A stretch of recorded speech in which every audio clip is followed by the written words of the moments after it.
দেখতে পাচ্ছ দুটো বেলুন আছে, এখানে একই সংখ্যা একই বর্ণ বা ইংরেজি লেটারগুলো লেখা আছে। এই লেটারগুলোকে নিচে নিচে লিখতে হবে, বেলুনগুলো দিয়ে দিচ্ছি। এটাকে ব্যালেন্স অ্যাক্টিভিটি, ব্যালেন্স। বেলুনগুলোকে উড়িয়ে উড়িয়ে লিখতে হবে কিন্তু। দেখা যাক, আমি ঝাড়ছি, স্টার্ট।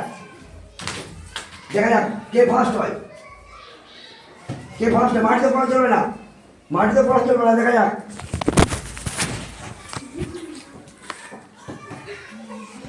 দেখা যাক ছেলে না মেয়ে কাজে ফার্স্ট হয়।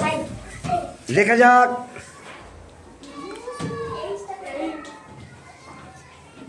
মেয়েদের ফার্স্ট, মেয়েদের ফার্স্ট হয়েছে, গুড।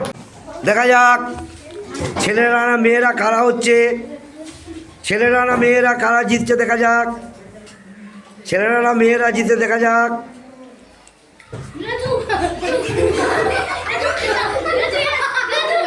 ছেলেরা হেরে গেছে, ছেলেরা হেরে গেছে, মাটিতে পড়ে গেছে। দেখা যাক ছেলেরা জিতে না মেয়েরা জিতে, ছেলেরা জিতে না মেয়ে। নিয়ে চলে যাও, নিয়ে চলে যাও, নিয়ে চলে যাও। এখনো পড়ে না, এখনো পড়ে নাই। নিয়ে চলে যাও, নিয়ে চলে যাও, নিয়ে চলে যাও, নিয়ে চলে যাও, নিয়ে চলে যাও, নিয়ে চলে যাও, নিয়ে চলে যাও। দেখা যাক, দেখা যাক, দেখা যাক, দেখা যাক। আবো আবো আবো আবো আবো, বাহ, ছেলেরা ছেলেরা জিতে গেছে, ছেলেরা জিতে গেছে। ছেড়ে দাও।